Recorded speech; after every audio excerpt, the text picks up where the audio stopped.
Welcome everybody, Chris Record here with another 90-day challenge day of training. Today is day 5 and the topic is going to be Facebook advertising for beginners. We're going to go through some step-by-step training.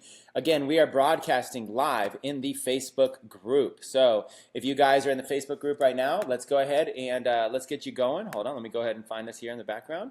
If you're in the 90-day challenge group, you'll basically start coming on live. We just posted live right now. So you should be able to see us. We are here. You can see people are starting to just now jump on. I'm sure we'll get to the point where there's hundreds of us joining. So as soon as you jump on live, make sure that you comment. Let me know how's the audio and how's the video. And of course, if audio's there, you've got a little volume button. You've got to click on the video if you can't hear it. Click and open it up full screen if you can. And let's go with that. Okay. We are excited about today's training because Facebook advertising is something that we all really want to learn. It's like one of those things that it's difficult to crack the code, but when you do, it's so worth it, okay? So let's just start typing and let's start getting everybody going. So Facebook advertising, I want to be like straightforward with you, okay? Facebook advertising can be tough, okay? Let's just start with that. The reason is because when we are new, it's difficult to place ads that generate a profit. Therefore, we are ultimately losing money while we are learning this strategy. Okay? So, who wants to lose money? Nobody, which makes it very tough. Okay? That's really the main thing there. This is what discourages people, okay? When I first started with Facebook ads, there wasn't much training available online. There weren't very many mentors or people that were offering help. You all have a significant advantage over us from when we first started. Okay, you need to understand this. Okay, you all have a huge, significant advantage, right? Now there are many opportunities to learn from very successful advertisers. There are blog posts, YouTube videos, Facebook groups. There are, digital courses, boot camps, conferences, you name it. Not much of that existed several years ago when we first got started, okay? So it's important for you to understand that because when I first started, I lost my first $2,000 that I invested into ads. Then I almost gave up, but instead I decided to get help and get training, and then I was able to flip my next $1,000 in ad spend into over $10,000 in revenues. From there, I started scaling like crazy, and I've never looked back.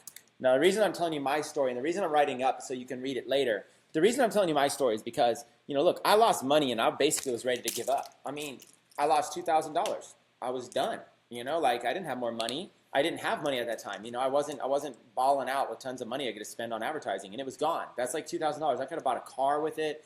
That's money I could have paid bills with. So much stuff, and instead it just disappeared like in a fireplace, basically. And that can crush you. But instead of giving up, I just kept going. And now I never looked back. I'm so glad I did. So it's a tough look. Facebook advertising can be tough. That's how I'm starting this off. I know a lot of you would rather hear Facebook advertising is so simple. We're all going to get rich. That's what we want to hear. But I'm just going to shoot it to you straight. This is let's write that. Let's be real. It's a tough code to crack. But for those of you that crack it, you can literally place ads and go to sleep and have profits when you wake up. like literally, if or when you crack the code, your entire life and business will change. That alone, in my opinion, makes it all worth it, okay? It's just worth it. Just go for it. You know, like, you don't have to lose $2,000 like I did. Now, we're going to talk about, we're going to talk about some reasons why most people lose money and how they can reduce that.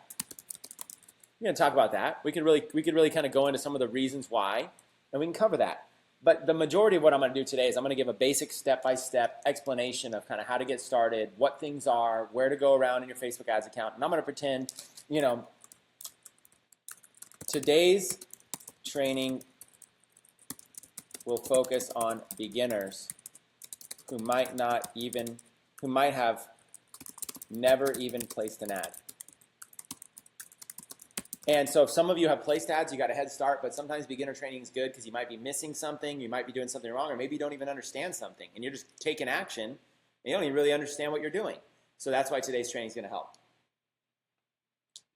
So for this one right here, I'm going to put, we will come back to this later. Okay, so you guys ready? Who's excited? Who's ready? Let me know in the comments. Who's excited and who's ready to dive into Facebook ads live? Let them know we're live. You can post the link there. We're live now. Who's excited? Let me know in the comments. Who's ready? Let's go here so I can read some comments. Who's ready? Who's excited? Who's ready to jump on side of this, right? Boom, boom, boom. So let me know in the comments right now if you guys are beginner, intermediate, or advanced. Type the word, like beginner. If you feel you're a beginner at Facebook ads, type the word intermediate if you're intermediate, and type the word advanced if you feel like you really know your way around. It's not so much how much money you're making. Let's just talk about beginner, intermediate, or advanced based on your current knowledge, based on what you know about Facebook ads. I'd love to kind of get a pulse for everybody in here. Okay, look. Beginner, beginner, beginner, beginner, intermediate, intermediate, intermediate, intermediate, beginner, starting to kind of come in. I've dumped a lot of money to ads, but still feel like a beginner, beginner, beginner, beginner, beginner, beginner. So obviously, I'd say like 90% beginners and 10% intermediate.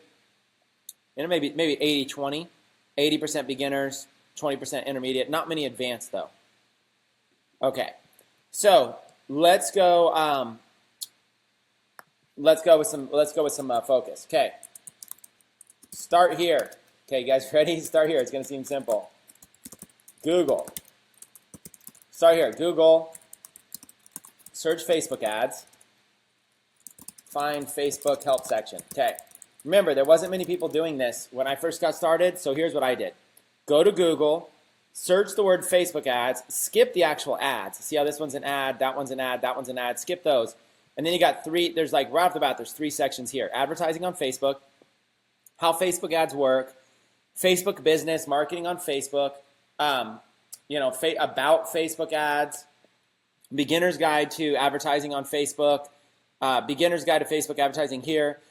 Listen, start here. You guys, if you're not learning how to be able to go grab free information that exists, what you're going to do is you're going to be in the waiting game. You're always going to wait for some guru or something to teach you. You're not going to be able to move at your own speed. So first things first, you have to learn how to be able to move at a fast pace. The way you're going to move at a fast pace is going to be to learn how to go and dig up research yourself. You're going to have to learn, I love going to the source. So look at all these are like Facebook's actual business section. I love going to the source. To me, this is the best way to get started. So let's spend like 2 minutes and let's kind of look through here. Facebook.com/business. Go there and, just kind of review this. Look at the page. They've got some articles. You can basically learn how to use Boomerang by Instagram to create business content. There's just cool stuff. Now, it's all corporate. It's not going to be as fun as the marketing angles we teach. It's definitely not going to replace them because these guys aren't going to teach marketing angles, but it's still valuable. You can kind of learn, you can kind of learn all, you can kind of like just start to read stuff and start to understand stuff, you know? You've got all of this stuff here, right? All I did was went to marketing on Facebook, and like, look at this. You got getting started with ads, buying Facebook ads, ad formats, ad placements, choosing your audience, managing your ads. So this is going to give you like that baseline foundation, okay? So like you're going to go here to ad formats, and it's going to basically give you like, you know, the different types. You know, you got photo ads, you got video ads, you got carousel ads, slideshow ads, canvas ads, collection ads, and it's kind of like showing you lead ads, dynamic ads, link ads.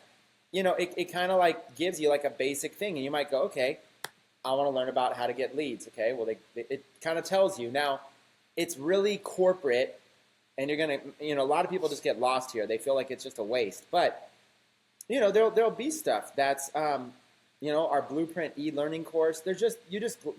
What I do is I guide through this stuff really fast. I go in here, and I just kind of go really fast, and I just look for like a basic understanding. Okay, so like I'll give you an example. You could, like right off the bat, here's a baseline understanding. I can show my ads on Facebook, I could show my ads on Instagram, and I could show my ads to their audience network. Okay? There's three basic things right there. So if that's all I got from this page, I get a basic understanding. Facebook ads, I can place them on Facebook, Instagram, audience network. So anyways, go through here on your own, and you'll start to kind of learn, you know, all this different stuff. You know, you'll start to kind of get a baseline overview. Okay? That's what Google's going to help you do. Now, don't spend hours and hours and hours, because they don't really know, you know, let's do how Facebook ads work. They don't really understand, like, what we do. So they won't be able to help you. But, like, look at this. Choose your objective, okay? So this kind of walks you through, you know, like, look, step 1, choose your objective. Step 2, select your audience. And step 3, decide where you want your ad to run. And step 4, select your budget. Step 5, pick the format of your ad. And then step 6, measure all your results. So like there's a quick 6-step system. So like as simple as it is, that's what I understand, okay? I go through and I got a basic 6, so let's review these 6 steps from Facebook. When you're placing ads, 1, you're going to choose your objective. What type of ad are you going to be? Is it going to be a video ad, a picture ad, whatever? Number 2, select your audience. Like, who do you want to see it? I want women ages 25 to 35 living in Arizona who like entrepreneurship. Decide where to run my ad. I want it to either run on Instagram or Facebook or whatever. Set my budget. I want to spend $5 a day. Pick a format. I want it to be a photo ad. And place my order. Then step 6, I'm going to measure and manage my ad. I'm going to go and see if I'm getting any results. And then look, they even tell you when you measure your ad, there's 3 different ways you could do it. They have 3 different sections. You can measure it in Ads Manager, Power Editor, or Business Manager. So this is a basic overview of where to go to get information. Once you learn this, trust me, it's like when you learn how to be fast, and when you learn how to go through and go to Facebook itself, go to the source, they're not going to teach you strategy, but they'll give you a high-level understanding of what things are. So that's what I want to do today. I want to fill in the gap on a high-level understanding for beginners of what all this stuff is and try to make some sense out of it so that you guys feel comfortable inside your Facebook ads account. But if there's anything that's over your head, you know you could always go back here, and you can always look at this, okay? So that being said, here we go, okay? Here is a high-level overview of Facebook ads for beginners. Okay, first things first, you got to go set up a Facebook ads account. So inside of your Facebook account, when you're logged in, you can click up here on the top right. There's a little arrow. It's easier if you do this from desktop than from mobile. There's a little arrow, and you'll notice you have these business manager accounts. We'll come back to that. Okay, this is all Facebook ads. The main thing you're going to want to do is go in there and actually create an ads account. Now, a little simple way to go there is go facebook.com/business. Facebook.com/business. Okay, so watch this. I'm going to put little bullet points. Create a Facebook ads account at facebook.com/business. Okay, start there. Start with something really simple. You basically, I already have a Facebook ad account, so it's going to say create an ad. But you're going to basically go in here and you're going to create an ad, and you're going to start placing, you're going to go in and you're going to start doing this, right? So once you create your ads account, then it's going to let you go in and create an ad. Okay, so let's put that in. Next, create your first Facebook ad, okay, in your ads account. And now it defaults you to what's called Ads Manager. Now, there are three sections to manage your Facebook ads account. Okay? There's three sections. 1, Ads Manager. 2, Power Editor. 3, Business Manager. Okay, those are the three sections, right? So right here you can see up on the top left, it tells you where you are. I'm in Ads Manager. So your top left, when you're inside your ads account, your top left up here is what's going to help you navigate your account. So you can click this, and it's going to give you your frequently used things, but then you're going to hold over all tools. Now this top navigation is basically going to walk you through everything, okay? This is going to show you, this is just your frequently used, but over here it's going to show you how to plan your ads, okay? You can basically do research right here. How to create your ads. Look, you can use Business Manager, Ads Manager, or Power Editor. Those are your three main sections. But they also have this section you can make posts.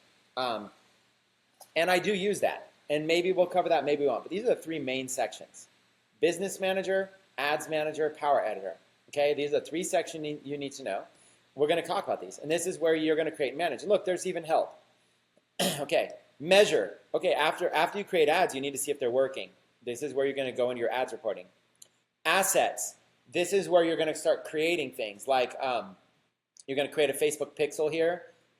You're going to create an audience. If you want to save an audience for later, you can save it. Like you can basically say, I always want to target, women 35 to 55 who love country music. You can save an audience that you can always just with one click, it can remember that audience for you. You can save images you want to use for your ads. You can save all this stuff, okay? And then settings, this is where you're going to go like figure out your payment options and your billing and stuff like that, okay? So this is really like your basic Facebook advertising navigation up here. It's not complicated at all. Out of all these, all I really use out of all these on a day-to-day basis is Ads Manager and Power Editor on a day-to-day basis and ads reporting. So if you really want to get like just a hot spot on a day-to-day basis when you log in, I'm really only going to like Ads Manager and Power Editor to place ads and then ads reporting. That's really it. Those are the three sections I use the most. Let's put those down. There are three main sections to do that. The three areas of a Facebook ads account that I spend 90% of my time are, and let's look at that. It's basically ads reporting, Ads Manager, Power Editor.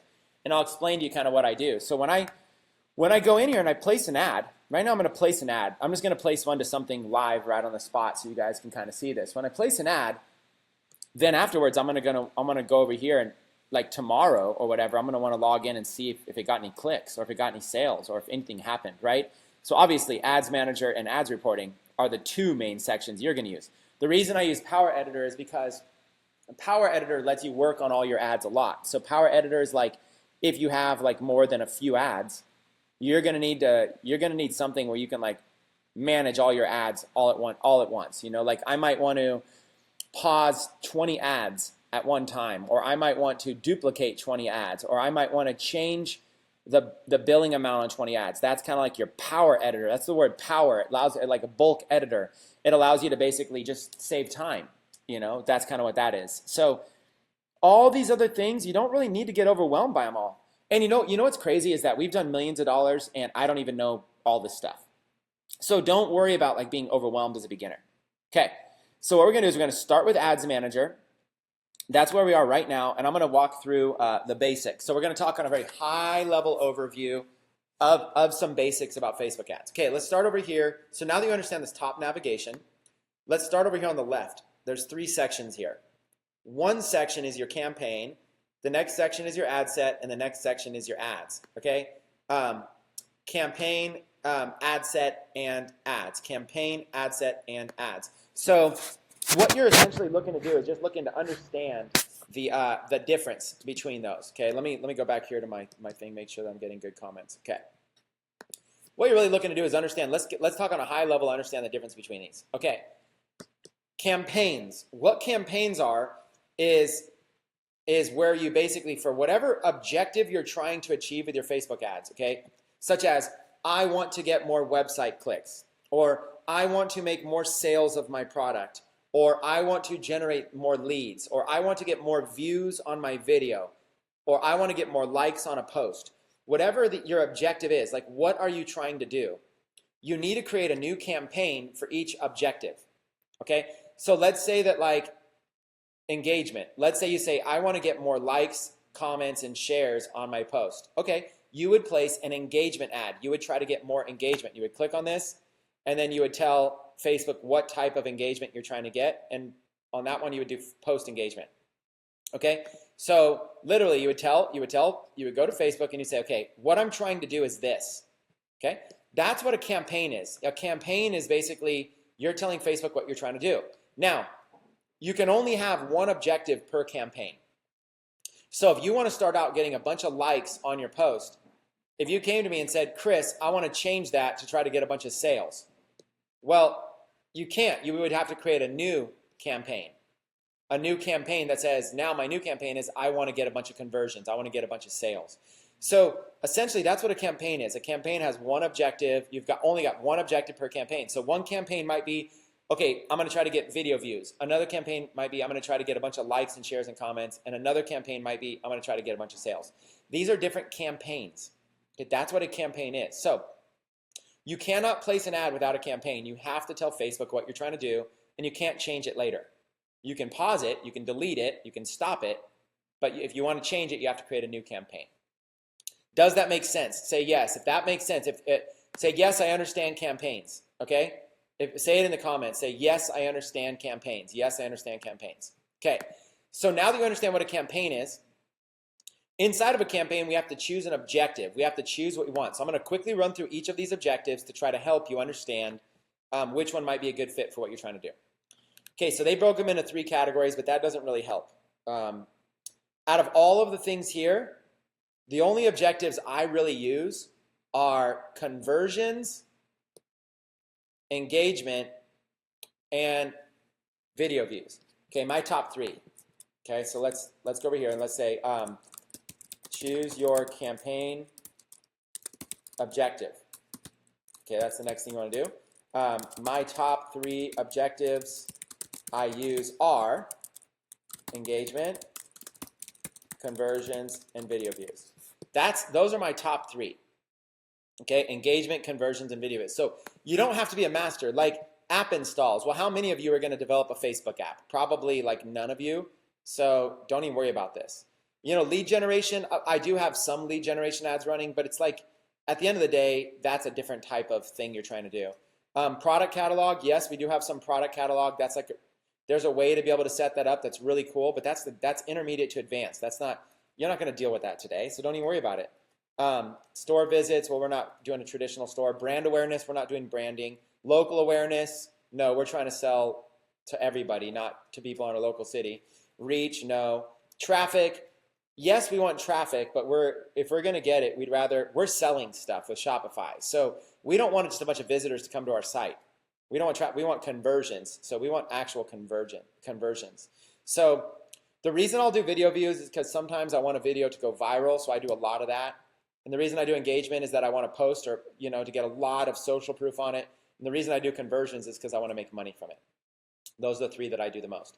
So let's choose engagement right here, and let's just do campaign name. Now, with a campaign name, I do what's called a naming convention. I like all my ads to be able to have like a very easy to understand naming convention. You can do whatever you want, but what I usually do is like 2 things in the title so I can really easily see the campaign name. One is like what type of post is it? Like what am I running the ad to? And then the other one is like what type of audience. And I might even put, if it's like video views, I might put video views. So it'll go something like this. Let's say I want to advertise. Right now I just loaded in a rap video, so maybe we'll start with that. I just loaded in over here on my personal fan page, over here, and yeah, we'll do this in real time right now. On my personal fan page, I just loaded up this video right here, 1 hour ago. Here's a sneak peek at my next rap music video called Life of an Entrepreneur. So this is a music video and I want to get some views to it, right? It's got 1.3 thousand views.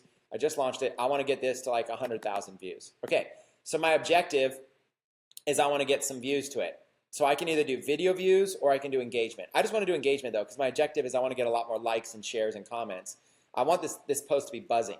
So right here, my objective is I want to get this video a bunch of engagement. Okay, so I have to name what type of post is this. Next, what is my, and then next, what audience am I advertising to? So let's go over here and let's call this post, it's called Life of an Entrepreneur. So let me shorten it. LOE Wrap Trailer. Let's just call it LOE Wrap Trailer because that's what I'm advertising. And then the second part is my audience that I'm going to advertise. And let's say that I want to advertise to influencers. I want to advertise to people that like, you know, Grant Cardone and Ty Lopez and stuff like that because this video has like a jet on it. You know, I want to advertise like successful influencers. Their audiences might enjoy this. So I'm going to go over here and I'm going to put influencers. Okay, just on a very simple way. My campaign name is Life of an Entrepreneur Rap Trailer. And then I'm going to target influencers. Now, you don't have to. I could just do Life of an Entrepreneur Rap Trailer. So whatever, you got to have a name. So I've got a campaign. I've chosen an objective, which is engagement. And then I've given it a name. Okay, continue. Okay, now we're on section 2, ad set. This has 3 sections, your audience, your placements, and your schedule. So what you're going to do is you're going to tell Facebook, who do you want to see the ad? You're going to tell Facebook, where do you want the ad to be placed? And then you're going to tell Facebook, here's how much of a budget I want to spend on this. Okay? These 3 things are what we're going to do right now. So when I come in here to my audience, I've got 2 things I can do right off the bat. I can create a new audience, or I can use a saved audience. Okay, so if you're going to advertise to the same audience a lot, you might want to, like, after you create all this, there's going to be a little button down here to save it. So once we create all this, I can press save this audience and I can name it. Okay, so this is kind of what you can do. And by the way, I just realized I'm in an account. I want to go over here to this test account real quick. I'm going to start over real quick. I want to go to a different account. I'm in some old account that I don't want to mess with. So I'm going to basically start over. Hold on, Tecademics. Let me get into. I don't know why it's not letting me get into this Tecademics account. I want to go to my test account, Tecademics Training. There we go. Start over. Okay.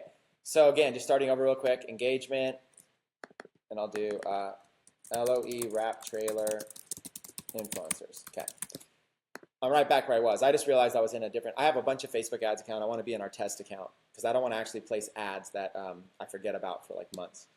Okay, so there's 2 options. I can create a new one or I can use a saved one. You can see I've got a bunch of saved audiences in here. You know, tons and tons. You know, whatever it is, like e-commerce platforms, personal development audiences, direct selling, internet marketing, golf audiences for golf niches we go into. So I just have tons and tons and tons of them. So when you create an audience, you can go down here and you can save it if you want. Okay. Let's start by creating new custom audiences. This would be if you want to like retarget to people that have visited your website, or if you want to upload a customer list, or if you want to target to like some sort of custom thing, like you can create a new one right here. So like you can create a new custom audience. You could upload a file of all your customers.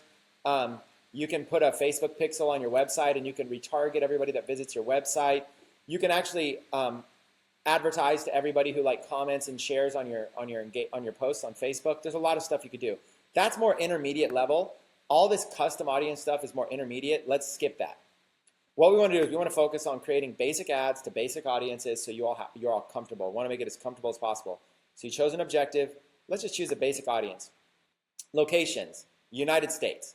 So if your Shopify store is selling to people in the United States, that's the audience you want. Okay, so most of you are going to have United States as your audience. But depending on what you're trying to do, if you're selling something like something that could be sold to people all over the world, you might want to change that. So here's some basic things you could do. If you wanted to also target people in like the United Kingdom, you would start typing it in, and then you would select it. So now you have 2 countries you're targeting. And if I wanted, I could even make it like Australia. I could do like New Zealand. And I could do, you choose the country. And then I could choose like Canada. And there's like 5, for example, English-speaking countries that have credit cards that are likely buyers. But if I'm only really shipping my products to the United States, then I'm just going to target United States. So I usually use three types of, I use when I'm targeting people in different locations, I actually have three types of things I do. So we'll talk about this. Ad sets, create an ad set, and create an audience. Okay, create your campaign. Okay, next one is create an ad set and choose your audience. And then what my top three audiences I use are, okay, number one is going to be United States. Let's say my top three countries I use are, number one, United States. Number two is Big Five, what I call Big Five, which is USA, United Kingdom, Australia, New Zealand, and Canada. Those are my is it AU? Yes, I don't know. These are my five. My big five is United States, United Kingdom, Australia, New Zealand, and Canada. I'll target them a lot. If I've got something that I want to be able to sell a little bit more worldwide, those are great audiences, do a lot of business. And then the last one I'll do is worldwide, where I literally target everybody. Okay? So I'll either get laser focused United States if I'm only selling and shipping there. Big Five is what I call Big Five if I'm actually going to start, if I want to get some international reach and some international exposure, and then worldwide if I want to go all the way. So when we go back here, this is an example of what I would call Big Five. Now, if I wanted to go worldwide, I would just type in the word worldwide, all one word, and this region comes up, worldwide region. You choose that, it'll override everything. And now my ads are going to worldwide. Okay, so this worldwide right here, look at this, potential reach, 1.7 billion people. So right now I could place an ad and reach 1.7 billion people. Now, I don't want to because that's too many people. That would cost me too much money and that's too generic. So literally that's what Facebook's working with. So if I was to change that to just the United States, instead of being able to target 1.7 billion people, there's 215 million. Way different, right? So those are the ones that I do. Okay, so that's locations. Okay, now let's go down to age and gender. Okay, the basic rule of thumb with age is you're selling something. So since you're selling something, you're probably going to want people at least 21 years and older because they got to have credit cards and they got to be buyers. That's a general rule of thumb when you're doing e-commerce is 21 and older. If you're just trying to get people to watch a video like I am, who cares? Do whatever you want to do. But if you're trying to get people to actually buy something, you're probably going to want to do 21 and older. And obviously use common sense with age. If you're selling something that's like for moms, then there's not going to be as many moms at age 21. Okay, so you got to start using kind of like common sense. You might want to start in your 30s if you're targeting parents, or if you're targeting things that you got to ask yourself, what is the most likely age for this? Okay, so there's 200 million people in the United States between 21 to 65 years old, or 65 plus. Okay, that's age. Gender, you're either going to do men and women, or you're going to just do men. Now there's 200 million, there's 92 million, or women, there's 106 million. So there's more women on Facebook than there are men. So women, 106 million accounts, men, 92 million accounts that we can advertise to, 21 and over. Now another thing, if you're advertising anything alcohol related or anything of any concern whatsoever, make sure you have 21 years and older. This is just a general rule of thumb that's good. It's just getting you a better audience anyways. Okay, so if your product isn't niche specific, then just choose all. Languages, don't worry about that because you're targeting English speaking anyways. This part here is where we're going to go in and put in all of our keywords. This is like the detailed targeting is like the main part. And then connections is not really relevant. You're going to skip this section. This is like if you have like a big fan page, you could run one ad to your existing fans, and you could run another ad to make sure that you're targeting people who are not your fans yet. There's all kinds of stuff you could do. Skip this. Just don't even bother with this. Okay? So let's go in here and let's choose targets. Okay, remember I said I was going to do influencers. Okay? So I've already done this in a previous ad. So what I'll do is I'll look and I'll kind of go, okay, who are some top influencers that their audience might want to watch this video? Okay, so you saw Ty Lopez popped up. I'm going to do Ty Lopez. And right off the bat, you can see this information over here. When I hover over, So right here, Ty Lopez, as I start typing, it's going to kind of auto populate. So I'm going to see, okay, here's Ty Lopez. Over here, it's going to say what type of audience it is. You guys are pretty much going to want to focus on interests, okay? Interests are the ones that are cheaper to advertise to. So a lot of you, if you guys start advertising to things like behaviors or employers or jobs or stuff like that, your ads are going to cost a lot more, okay? Focus on interests. Start with interests. This is what you want. It has to say interests. Once you become intermediate, you can do more audiences. But until you're actually making money, focus on interests. Don't go with the other ones. So Ty Lopez, interests, and then this gives me a snapshot that there's 3.8 million people in the world that have an interest in Ty Lopez. An interest in maybe a page having to do with him or the keyword or whatever. Facebook has built an audience based on something. We don't really know how Facebook has this information, but we're just assuming Facebook, grabbed it from something. So 3.8 million people worldwide. That does not mean, see, I'm targeting the United States. So that does not mean this is going to show to 3.8 million. So let's choose it. Okay. Out of those 3.8 million that it can target, look what it did. It did potential reach 13 million. So even though it says 3.8 million, this reach is going to be very, very, very different. And that's the thing that confuses most beginners. And what I do is I say, my advice is don't worry about it. Okay. This is just don't worry about it. What you want to do is just focus on getting the right interests in here and focus on getting this number here to be relatively where you want it to be. Now, I'm going to give you some examples right now of your potential reach audience size, okay? Next, choose, and we're going to, you're choosing basically this stuff here. Choose your audience. So the age, the gender, the location, everything is called your audience. Okay, next, choose your audience and get the right size. Okay, let me give you some guidelines here. My top recommendations are, okay, if you're trying to do viral video views, okay, audience, I'm gonna use the exact words they're using. Potential reach, okay, if you're trying to do these viral video views, potential reach equals, let's say 2 million to 10 million, okay, plus. That's what size you want it if you're trying to get viral video views. If you're trying to get cheap,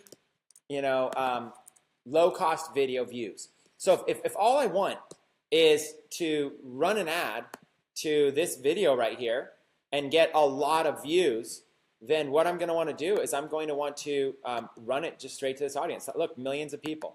Okay, so that's kind of what you want to do is you want to run an ad to millions of people because you're going to get rewarded with low-cost engagement. But if I want those ads to convert, then that 13 million person audience is too big. It's too generic. So I'm looking for viral video views. I want a big audience. Okay. If I'm looking for, let's say,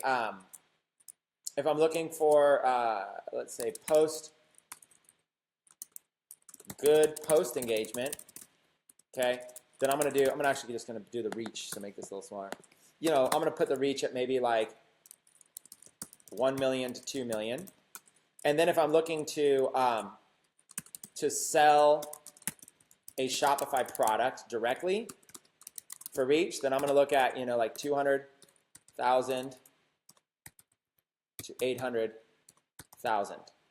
Okay, there's three for you right off the bat, right? So there's an example of kind of my style. My top recommendations are, depending on what you're trying to do, you get a bigger reach. So if you're actually trying to sell something, if you're trying to go for conversions, try to stick to like 200,000, 800,000 in your audience. If you're trying to get good engagement on a post, like get more likes, shares, comments, and everything, then it's okay to go up over 1 million, 2 million plus. If you're trying to get viral video views, then you're going to want to go with a big audience. Okay? So the smaller you get, the more targeted you're getting, which is why it becomes easier to sell. But you don't really want to get much smaller than 200,000 because then it becomes expensive. So the smaller audience, like if you said, okay, I want to target 35-year-old men who are real estate agents who live in Phoenix, Arizona, who work for Keller Williams Real Estate Agency, that might only be like there might only be 200 total agents like that in the world or whatever in that area. So it would be very expensive to laser target in on 200 people. But the bigger, what they call broad, the more broad you go, let's write that down. The more broad you go, the cheaper your engagement. But the more broad, the less likely to convert. Okay, and then I'll put like intermediate users.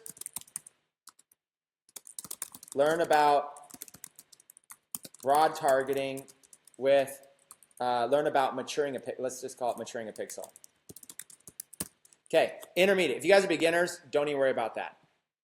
You know, and because this right here, if you're intermediate, if you guys are watching, you're intermediate, what you could do is you could go very broad, like an audience in the millions. And as long as you're using a Facebook pixel, Facebook will start to optimize that audience and find buyers in that broad audience. So for instance, you could actually advertise to, like, you have a soccer product, you're advertising to 10 million people who like soccer. Well, in the beginning, Facebook has no idea who out of those 10 million people want to buy your product. But after time, after you start selling it, Facebook will get smarter. And after you made about 100 sales, Facebook will say, oh, I get it. We know who's buying your product. It's this little group. And Facebook will find it for you. So Facebook will take the guesswork out of it for you. But if you're a beginner, you don't have that kind of money to just throw around. You don't have thousands of dollars to just like play around with until Facebook figures it out. In the beginning, you've got to figure it out because you don't have endless amounts of money. Okay, that's why I'm trying to focus on beginners, because beginners are a little bit better for that. Okay, so again, those are my basic ideas and concepts there about that. So now, for interests, you can advertise one interest at a time, or you can group them. Okay, so let's go here and let's go understanding Facebook interests, which are like, you know, keywords for your audience. Okay, understanding Facebook interests. Okay, you can target one interest at a time or group them. You can also create groups. You can also create rules that they must like 2 interests, or they must like 3 interests, or 4 or 5, and so on and so on. So you could say they must like this and this.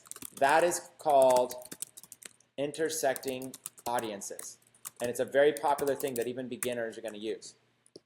Okay? Called intersecting audiences. We'll come back and we'll kind of cover that in a second. In fact, I'll put a little thing here. Intersecting audiences and how to use them. Okay, so that's called intersecting audiences. Also, you can exclude keywords, interests, and keywords. This helps make sure you are targeting the right audience. Okay, so we're going to talk real quick about, I'm going to show you how to do one interest at a time. I'm going to show you groups. I'm going to show you how to be able to set a rule where they must like multiple things, intersecting audiences, and I'm going to show you exclusions. Okay, so let's see if I can make this easier. Okay, let me go in all caps. So let's go groups. Now we'll go single interests, grouped interests, intersecting interests, and excluding interests. There we go. So I'm going to cover like all 4 of these really quick for you, okay? Single interest, grouped interest, intersecting, and excluding. Or maybe I'll put like solo, it's a little better. Okay. Okay, so here we go. This would be an example of a solo interest. You have one keyword, one idea, and that's it. It's a big enough audience size, let's go for it. So I'm literally just going to go to Tai Lopez, and that's it. I'm just going to advertise to fans of Tai Lopez. And the benefit of this is that if my ad, maybe I have a picture of me and Tai Lopez in the ad. Well, if I have a picture of me and Tai Lopez, then it's really going to work well because Tai Lopez's fans are going to recognize him. Or if maybe I'm doing a webinar with Tai Lopez this Thursday, then it would be nice to advertise to friends of Tai Lopez because they're going to be likely to convert. So there are times when you want to advertise to one audience specifically and see how well it does. But generally, there's also the ability to group. So when you group, the idea is very, very simple. You can click the mouse here and you just add another interest. So when you add in 1, Facebook is going to start guessing some more interests you might be interested in. So I'm targeting influencers, which is a group. So Gary Vaynerchuk is also an influencer. So now I have 2 people. The audience size went up. So when you group items, when you group things, the audience size goes up. So watch, grouped interests.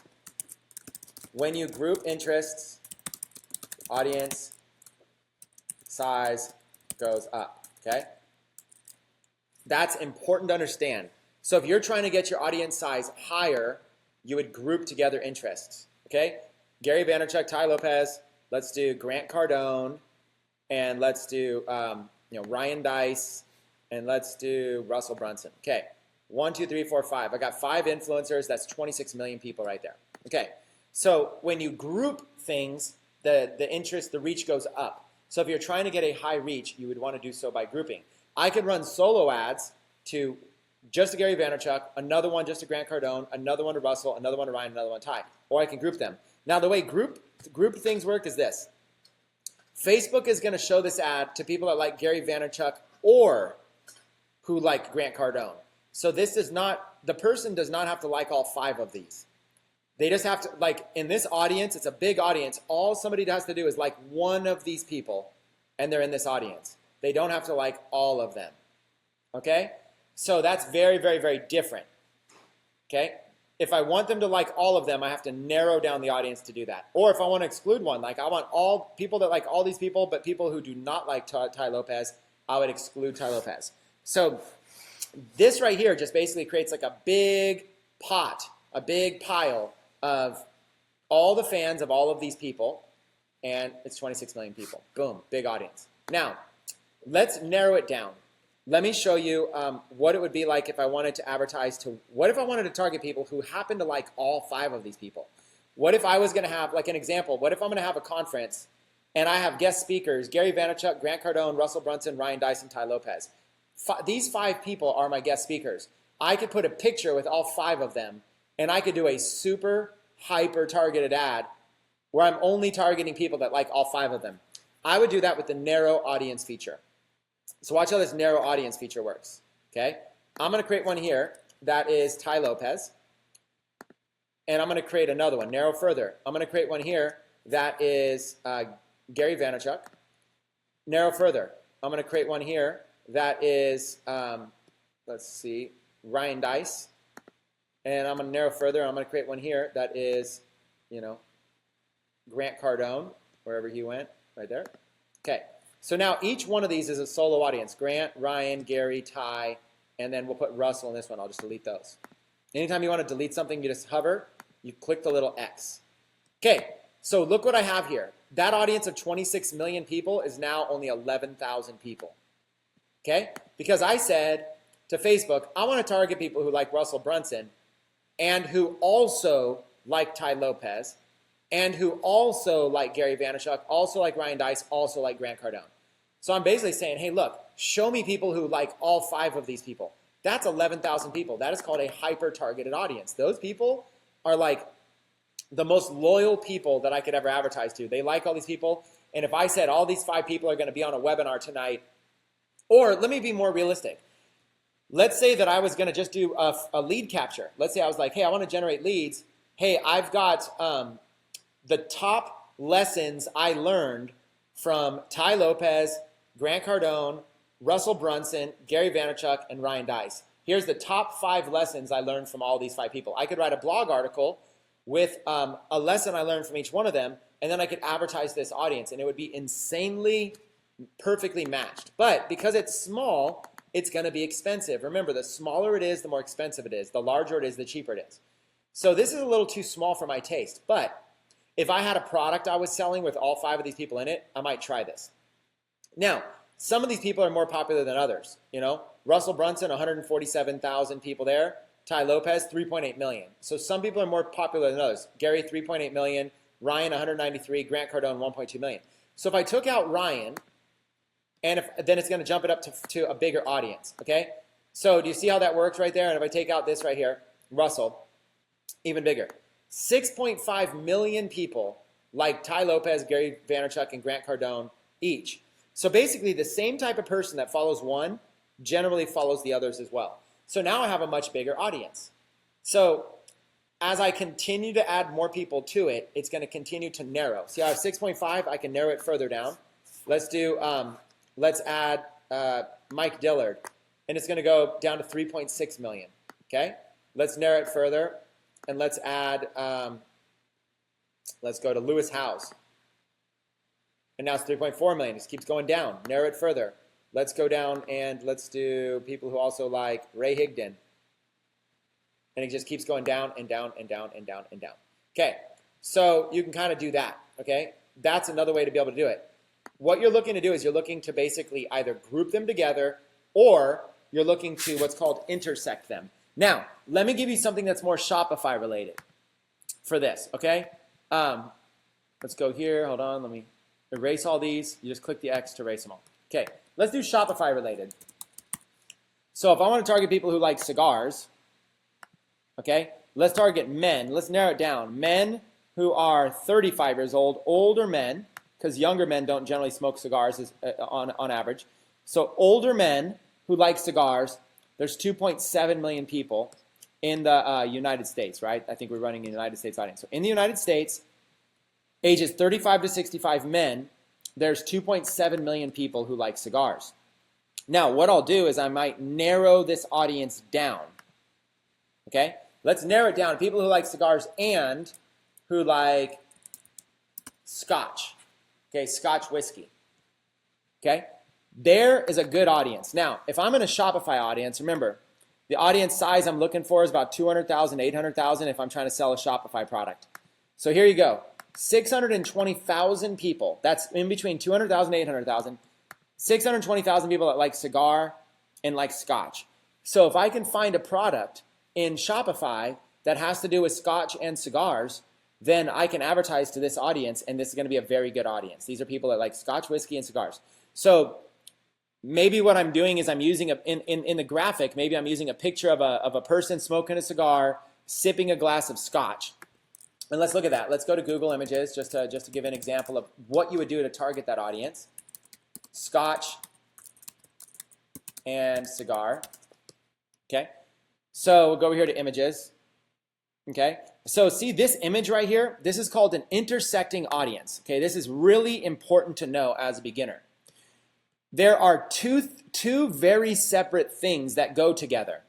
On one hand, you have people that like Scotch but do not like cigars. And then on the other hand, you have people who like cigars but do not like Scotch. So this audience contains people that hate this. So, but it also contains people that like this. By using an intersecting audience, you can tell Facebook, show me people who like cigars and like Scotch. Who like cigars and like Scotch. And that is where images like this represent a combination of two things that the person loves. Okay? That is called an intersecting audience, and that is what is powerful. Okay, so what you're looking to do is you're looking to learn how to tap these intersecting audiences, because you're able to take a very large audience and make it just right to sell Shopify ads by intersecting it. So any chance you can in all your products, ask yourself, does my image represent two different audiences that normally might not like each other, but Facebook is going to find the ones that like each other directly? That is the power of intersecting audiences. So this power here of these intersecting audiences and how to use them, okay? Find two or more interests and use the narrow further option. For example, interest 1, cigars. Interest 2, Scotch whiskey. Okay, now you guys should do this on your own. You guys should go in here. Look what I did. 35-year-old men, 35 plus men who like cigars and I used narrow further and I put in Scotch. Okay, you should try this yourself so you get an idea for how to do this. Okay, now these are this right here. So the methodology, the understanding is this. Okay, let me put this down. The understanding is this. Some people who like cigars don't like scotch. Some people who like scotch don't like cigars. Facebook will only show your ad to people who like both. That is the power. That's the sales proposition right there. Facebook will only show it to people who like both. If you can use an image of both, it will convert much better, okay? That's what this comes into. That's where we're coming down here to images. If you can find an image that represents. Now, this isn't necessarily a product, but you can find it. Go to AliExpress, and type in, so just start by typing in the combined keywords. Cigars and scotch, okay? Here's an example. Here's some a five panel printed canvas of a picture of cigars and scotch. Okay, there's a 5-panel printed canvas right there. So that's an example right there, right? And then there's also print-on-demand canvases. So there's also, you can go to a print-on-demand company. There's lots of them out there. Here's Interest Print, for example. And you can go find something. You want to go get an image of cigar and scotch and see what it might be good on. Like what I might do is I might take like pillows, and then what you might do is put like, a design on a pillow, maybe not a cigar on a pillow, but you know what I'm saying? Like home decor, cigars and scotch, you could basically put it on all kinds of stuff, okay? So you just kind of look for like those options. Okay, you look for what might work. Okay, you look for something where it might work. Maybe a cell phone case with cigars and scotch on it, a canvas print, like a canvas print like this, art prints. You could do like an art print. So a canvas print, it's just like this. You can go and you can customize a canvas print. Oh, it looks like I don't have a flash running. I'm not going to do it live right now. But you can basically upload a picture of cigar and wine on this, and then you have something you can sell to that audience, okay? Get a cigar and wine canvas print. And that's kind of what this is. This is a 5-panel print with a nice picture to sell it, and this is going to cost you, whatever. You could do large size, framed, and that's $60. Large size with no frame is $14. So you could go like large size, no frame, okay? That's $14 your cost. You could sell them for $29.95 and make money on this. So that's an example. You're finding a way to intersect an audience. So now, let me give you guys that are watching live, let me give you a challenge, okay? Challenge in the Facebook, quick Facebook Live challenge. Post your ideas of 2 intersecting audiences, but they're related to each other, but one might not like the other, okay? Just like the cigars and scotch audience, okay? I want to see right now, I'm going to give you guys a couple minutes. Go ahead and do it. And if you guys are watching the replay, you can also comment in the comments as well, even if you're watching the replay. But do that right now. Take a second and think about it yourself.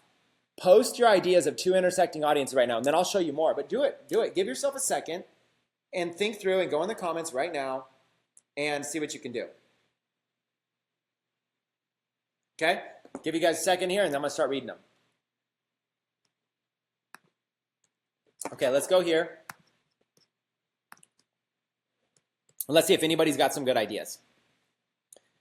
Okay, fire and water. Not necessarily, because fire and water aren't necessarily as much things people like. Those are just general elements. Okay, pet owners, dogs and cats. There's an interesting one. Some people like dogs but hate cats. Some people like cats but hate dogs. But if you had a product that was like maybe like an example for this one, Bruce, would be like a pet grooming product. A pet grooming product that works for both a dog and a cat. So let's say like pet grooming. You might find like something like this right here. Okay, so see how there's this hand right here that basically it's a glove, like a mitt you wear, and it can basically gently, you can massage and pet your dog because dogs shed, so you could basically do that. But here's the thing. The question is, if you just had this picture and you advertise to people who like cats, it wouldn't work. But you gotta, if you had a picture of a cat and a dog, if in your example, if you showed how this is good for dog lovers and cat lovers, you can actually target people who love dogs and cats. Now, go here in the feedback, and you start looking at this. You start looking at this thing like, look, my dogs loved it. But look at this one right here. Very good to my cats. My cats love them. So see, here's a product where dogs love them and cats love them. It's the same exact product, but people are using them for your dog and cat. So people are using this to be able to take care of their dogs and their cats. Now that you know that, this image right here would only go well to dog owners. But if you could do an image to dog and cat, so that's where an idea like that might help. Dogs and cats, you could take a product and make it match both. You could take a picture of both.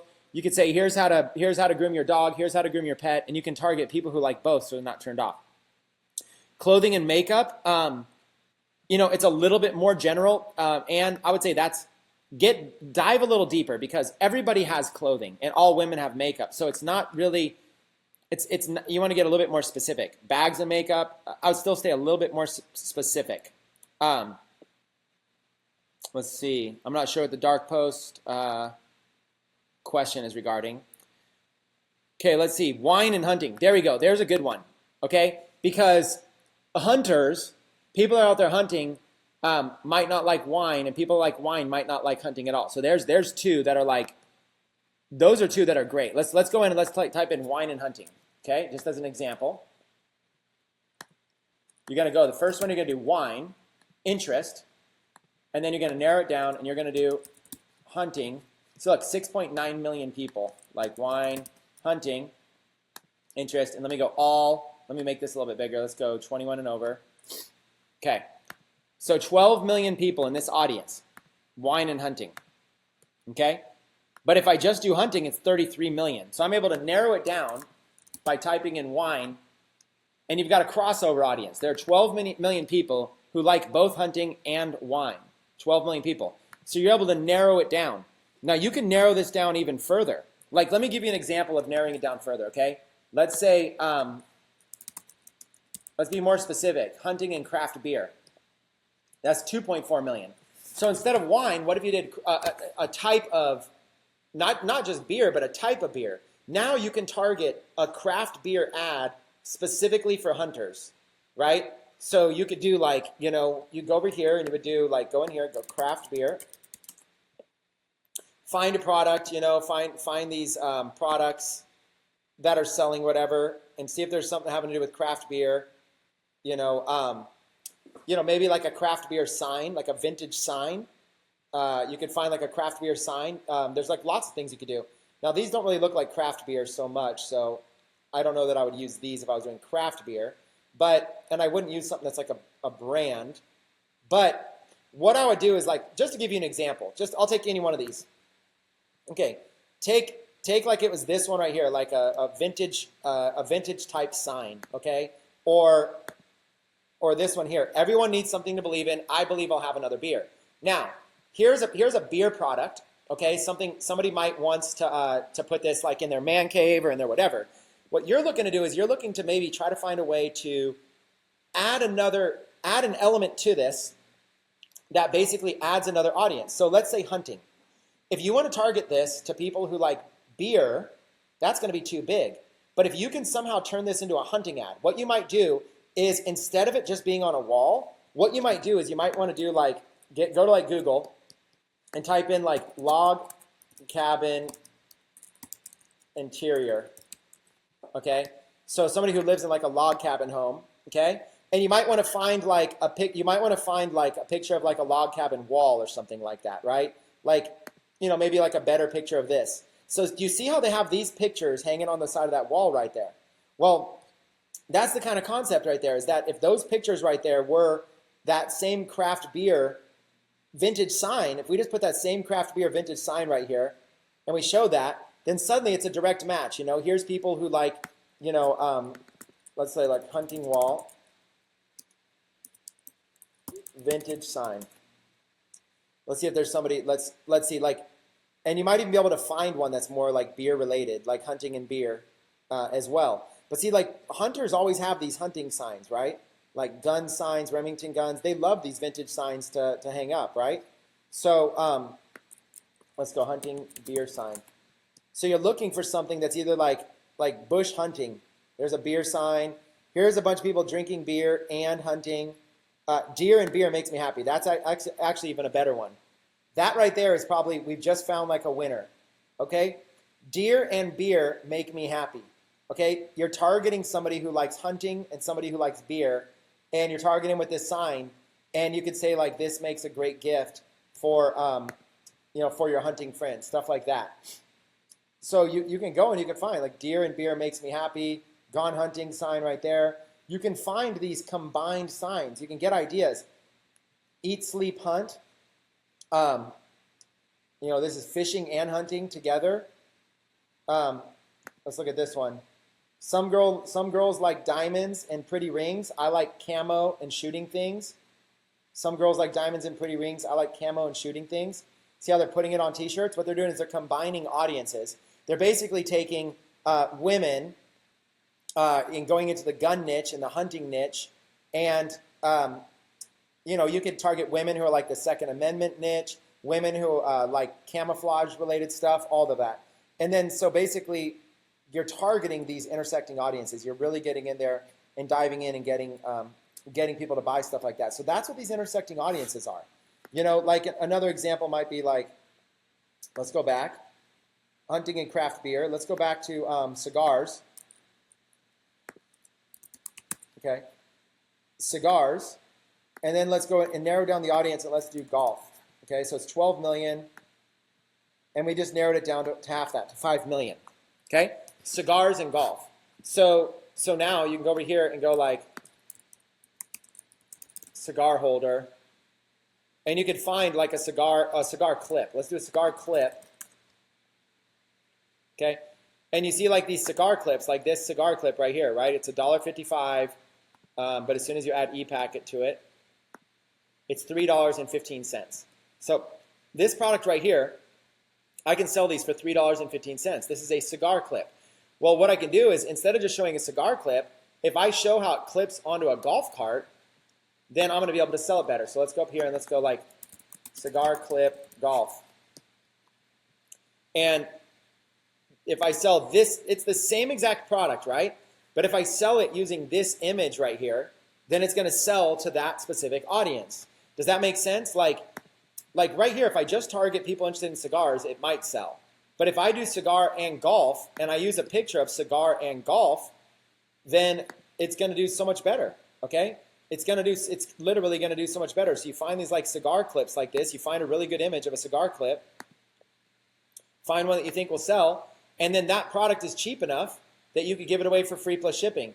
Say, hey, do you love cigars and golf? If so, we overstocked and have 1,000 extra cigar clips. If you'd like one free, just pay shipping. Click here. Boom. And next thing you know, you're just giving away for free. You charge like $7.95 shipping and handling or something like that. And you're getting them for $3, right? Charge $7.95 shipping and handling. Now, these are also so cheap. These cigar cutters are also so cheap here, the cigar things, whatever. You could probably contact this person and buy them in bulk. You could find a good vendor and go buy these things in bulk and just go get like 1,000 sent to your house. You get 1,000 in a box, sent to your house really cheap, and then you could just mail them out 2 days shipping to your clients. And then when you mail them out 2 days shipping, you can include like let's go this side. Let's go like Teespring. Include a discount to like a shirt that you have, like a shirt design. So like you can put like a few shirt designs. Never underestimate an old man with a cigar. Okay? So you could basically take like 3 or 4 shirt designs that have to do with cigars, and when people order the cigar golf clip, what you could do is you could basically say, hey, I'll give you, put a little insert when you ship it to them and say, hey, I'll give you $5 off any one of these t-shirts if you want. And now you're driving them back to your store to make another purchase, and you're still profitable. So it's really easy when you get like basic cheap products like that to do this. So that's the idea, is that cigar and golf. Now, these are general audiences, the word cigar and the word golf. These are not narrow audiences. So what I want to do is I want to show you, and I'll go back to your thing, but learn to narrow down your audiences by brainstorming sub-audiences, okay? So learn to narrow them down, okay? For example, let's take golf as the main. Instead of using golf, let's narrow this down. So one of the best ways to narrow it down to do brainstorming is I'll go to like a golf, I'll go to like, let's say like golf store, okay? Maybe I'll go to like, I'll just look for like a golf store, golf shops, and I'll start clicking on these, and I'll just kind of see if I get any ideas for how to narrow it down. Okay, right here on the top, they're narrowing it down by brands, clubs, accessories, apparel, shoes, balls, bags, training. So they're narrowing it down for us. So let's get some of those. Let's go into golf clubs, apparel. What else do they say? Golf clubs, golf apparel, golf brands. Okay, and let's even make it even easier than that. Instead of clubs, let's just call this equipment. And in equipment, you'll have like, you could have like drivers, putters, stuff like that, okay? So you can just start narrowing down. Just start brainstorming. You need to do this anyways in your niche. So if you're going to sell something golf-related, instead of just using the keyword golf, take a minute and brainstorm, okay? There's equipment. There's going to be different types of equipment, right? Apparel, we'll just call this clothing, okay? So you guys get the equipment. I don't need to do the sub-bullet points, okay? Equipment, clothing, brands, stuff like that. Now, let's go to another one. Let's go do like, let's just type in the word golf instead of golf store. And let's dive in, okay? Let's go down here to golf.com. And let's go to like a main site and see how a store, we know a store is going to be broken down by products. Let's look at this. So they have basically, what is Masters? That's a tournament, equipment, tips, instructions, courses. So right off the bat, we could also get courses and tournaments and players. So right off the bat, let's start doing that. You got golf players, golf tournaments, golf courses, golf associations, magazines, TV shows, movies. Do you see what I'm doing here? I'm taking golf. Now, what you do is you subcategorize all these. So we've got golf movies, let's say. So now we go back to Google. Sorry, Google, not GoDaddy. Go to Google, and we're going to type in golf movies. This is how you're going to drill down and get your audience. Golf movies, Caddyshack, Happy Gilmore, Tin Cup, right? So you're going to write those down. Caddyshack, Happy Gilmore, Tin Cup.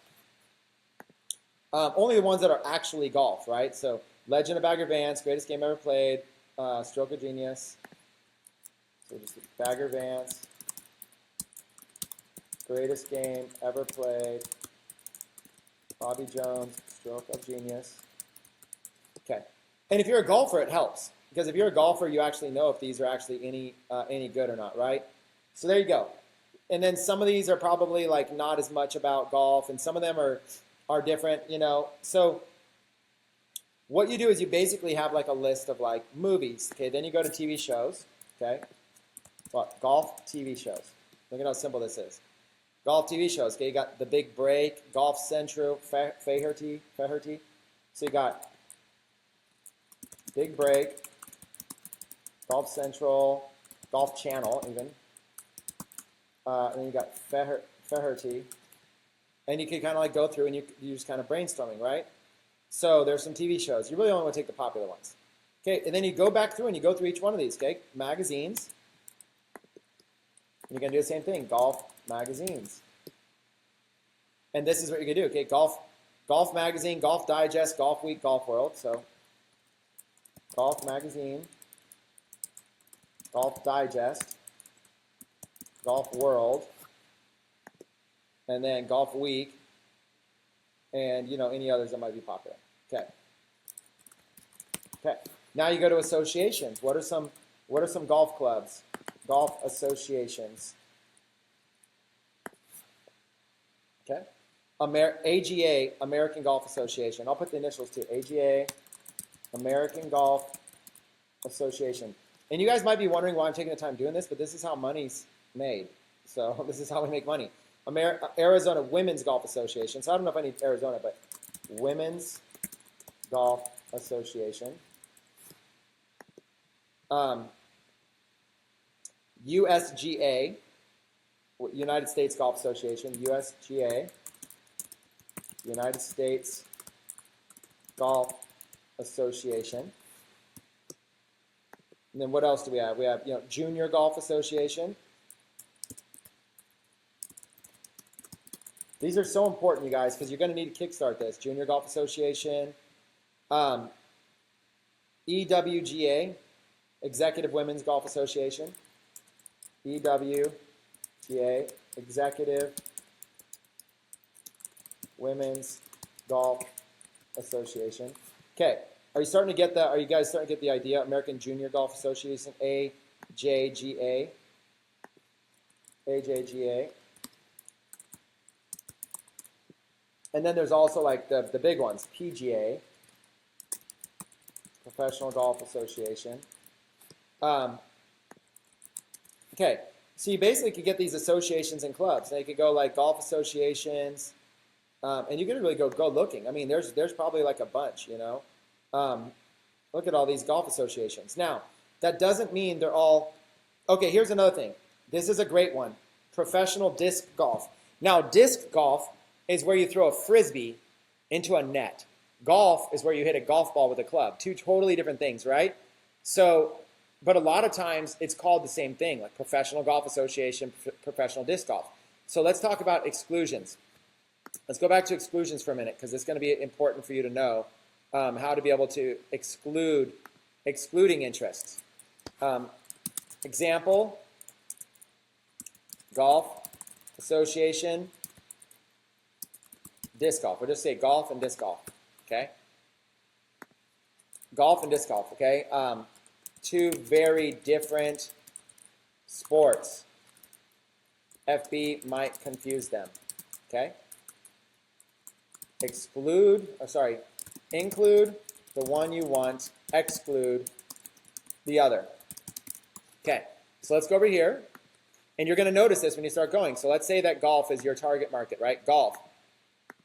Okay, well, disc golf is going to show up as an interest, right? And there's going to be all kinds of disc, now professional disc golf. It's all starting to show up, right?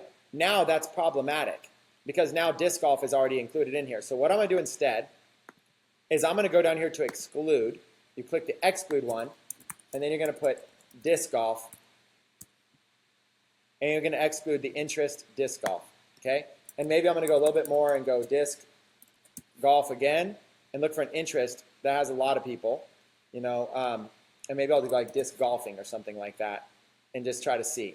So you only really need to exclude it if it has a lot of people. So don't worry about employers, but look over here on the right. It's got tens of thousands, so you kind of see like some of these are big, some of them aren't, but I'm going to go ahead and exclude a few. I'm just going to be careful. It only takes a second, and I'm going to go and I'm going to exclude, and you can actually exclude anything you need, but disc golf interests. Okay. So anyways, there you go. You're going to exclude that. So now all of those people are out of my audience. Now I'm just back to golf. Okay. So what you do is you brainstorm your list of all of these different types of things, right? You're gonna go through. You're gonna players. You're gonna do like Tiger Woods, Bubba Watson, stuff like that. Tournaments. You're gonna do, Masters tournament, U.S. Open and whatnot. Courses. You're gonna do like Pebble Beach. Stuff like that. Associate. You see what I'm saying? Equipment. You're gonna do whatever. Clothing. Brands. It's probably gonna be like Nike Golf, Puma Golf, stuff like that. So what I want you to do is I want you, if you're in the golf niche, you're going to advertise the golf. If you have golf products and you're going to do this for whatever niche you're in, this is how you're going to advertise on Facebook. You're going to do some research, and you're going to try to form a group of that interest. Okay, a group of that interest. So let's start with one of these. Let's do players, golf players. So I'm going to type in Tiger Woods as a golf player, interest only, okay? And I'm going to race golf. Now I just have Tiger Woods, okay? Now what I'm going to do is I'm going to click in here, and it's going to start recommending me interest of other players. Rory McIlroy, Jordan Spieth, Phil Mickelson. And if I'm unsure, because maybe I'm not like a golfer, and I don't know, then you can look it up. But sometimes it'll tell you, like Tom Watson, golfer. Anytime it tells you, like, it has the thing golfer next to it, that helps you out a lot, right? But do I want to put Masters tournament in there? No, because Masters tournament is not a player. that would fall under the tournaments right here, right? So what I'm doing right now is I'm going to group a list called players, and I'm going to group them all together. I'm going to get a bunch of players together. See, it's already 7.6 million people. Okay, I'm going to get a bunch of players together, and once I have all the players together, I've got United States, 21 to 65 people interested in these players. Once I get it all together, I'm going to save the audience, and I'm going to do like this: golf, and I'm going to do 21 plus, USA, players. Or maybe I'll even do is I'll probably do like this: golf, players, USA, 21 plus. And if it was men, maybe I'd put men or something like that. Something where if I glance at this, I have an idea for what's the audience. Look, United States, 21 to 65, and a bunch of golfers in it. Golf players, USA, 21 plus. Save. And just like that, I've saved my audience. I now have a saved audience. Boom. Just like that. And I can access it anytime now. Golf players, USA, 21 plus, right there. I can access it anytime I want in the future. And I can create a new one right here. United States, 21 plus. And now this time, instead of golf players, let's do golf courses. Okay, so let's look for one that says Turnberry Golf Course. You start with one, and it'll start recommending more. Only interests. Golf club, golf club, golf club, golf club. You start putting all these golf clubs together in its own group. Golf club, golf club, golf club. Look at this, it's getting easy. Golf club, golf course, golf course. And you might recognize some. You might go, okay, Augusta, Pebble Beach, Whistling Straits. You might recognize some of these. I don't know, TPC, San Antonio, Bay Hill, TPC at Sawgrass. So you might basically start recommending some, noticing some, right? So you're going to get a big audience of a bunch of golf clubs, and once you do, same thing. You're going to save this audience, and you're going to call it the same thing you did: golf clubs or golf courses, US, 21 plus. Okay, just same thing like that, and then you're going to save. Okay, and now you can go and you can access that anytime you want, right here from your saved audiences. And so what I'm doing right now is I've just got two. Now I've got golf players, I've got golf courses, and I can go and I can basically go and create all of these things right now. I can go create a whole network of all of these different groups of things. Now, why is that important? Because what I'm going to do is I'm going to take this, I'm going to go here and I'm going to basically, instead of using a saved audience, I'm going to create new, okay? What I'm going to do is I'm going to basically go here. In the future, when I place a new ad, I'm going to go, okay, I want to target golf players. There's my golf players. I'm going to click edit, and I'm going to narrow it down and also type in cigars. And then boom. I now have an intersecting audience that I can use. Just like that. Now I have people that people who match cigar and also match one of these interests. And now I got a nice audience. Okay? So you can save these, and that's what I would do. So in a nutshell, what I would do is I would go through, for example, go through and brainstorm a bunch of brands, okay, and then match them and then intersect them with cigars. You have this information now. What I would do is I would run one ad, when using intersecting audiences, run several ads like this. Okay. So it's going to be basically like this. Okay, it's going to be $5 a day to cigars plus, and I actually use an X for intersecting, by the way. When I understand it's like cigars and, so then I'll do I use X for that intersecting. That's, to me, it's intersect. Cigars intersecting with golf players. And then you give them another $5 a day ad to cigars X golf courses. Another $5 a day ad to cigars X golf associations. Do you see what I'm saying? And then what I'm doing is I'm running to that product that's cigars and golf, but I'm running it to these different niche groups so I could have several, because here's why. And I might even do one that is just to cigars and golf. Now, I'll do one that's just the basic terms, cigar and golf. You know, I'll literally just go in here and I'll just have cigars, golf. But the reason I'll do one with players is that Facebook, out of all of these groups of audiences, one of them is going to work well, okay? You don't know which one it is. For example, a lot of times, if you can get a lot of them, a lot of times it's associations. You know, the kind of person that likes the USGA, think about it logistically. If you're, let's say, targeting women, the kind of woman that likes the Women's Golf Association is going to be more passionate about golf than a woman who just likes golf. So like in this big audience of just golf, if I just did golf, a woman who likes golf that's okay, but a woman who likes literally the Women's Golf Association of America, she is super passionate about golf. So she's going to convert better. So that's why you want to take the time to brainstorm like this, okay? You want to take the time to like be thinking of things. You know, and a lot of times the brainstorming will be done for you. Like once you get in here and start doing this, like instead of like players, you know, if you get in here and do like golf magazine, okay, and you click golf magazine, it's going to start recommending like Golf Digest. It's going to start recommending things to you, you know, Golf Channel. Remember some of the stuff we talked about? You know, it's going to start doing that. Like if we want to do golf brands, I'm already seeing brands show up, so let's do like golf brands instead.